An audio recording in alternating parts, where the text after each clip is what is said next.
2022 সালে আমি একবার জেল খাটি। কেন জেল খাটি? আমি বাংলাদেশের একজন প্রখ্যাত আলেমে দ্বীনকে নিয়ে আমি একটা কথা বলেছিলাম যে ওনার মুক্তি চাই, মাওলানা দেলোয়ার হোসেন সাঈদী। এটা যখন আমি মুক্তি চাই জাতীয় প্রেস ক্লাবের সামনে, আমার 4 দিন রিমান্ড হয়, 3 দিন জেল হয়। 4 দিন রিমান্ডের মধ্যে আমার পা থাইকা মাথার চুল পর্যন্ত আমার রোলার দিয়ে এমন কোনো অংশে নাই যে আমাকে মারেন। সাংবাদিক মহোদয় সবাই জানে। এখন একটা শ্রেণীর লোক আমাকে ভীষণ ভালোবাসে, এটা অতি উৎসাহিত হয়ে হোক বা আমি সাঈদী সাহেবের মুক্তি চাওয়ার কারণে হোক, এটা আমি জানি না।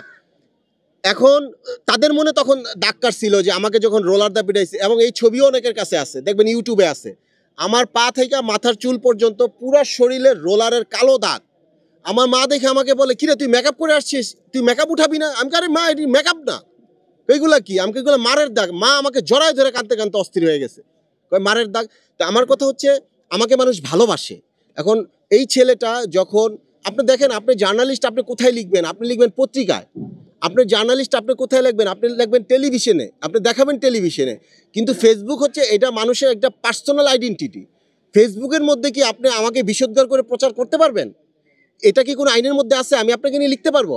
এই ভদ্রলোক তো ফেসবুকের মধ্যে আমাকে নিয়ে দুনিয়ার মিথ্যা গুজব আপনার পোস্ট করেছে। এটা তো সাংবাদিকতা না। সাংবাদিকতা আপনারা ভালো জানেন, কিন্তু আমি যখন স্কুল কলেজ ইউনিভার্সিটিতে পড়েছি, আমরা শিখেছি যে রাষ্ট্রের প্রেসিডেন্ট প্রতি 5 বছর একবার নির্বাচিত হতে হয়, আর একজন সাংবাদিক প্রতিদিন সকালে তার পাঠকের কাছে নির্বাচিত হয়। তাহলে একজন সাংবাদিকের গ্রহণযোগ্যতা ওই লেভেলের থাকতে হবে। তিনি ফেসবুকে আমাকে নিয়ে লেখালেখি করেছেন, যেগুলো আমি আইনের কাছে সহযোগিতা চেয়েছি, কিন্তু আমি ওনার নামে কোনো মামলা করিনি, আর আমি কোনো মামলা করবো না।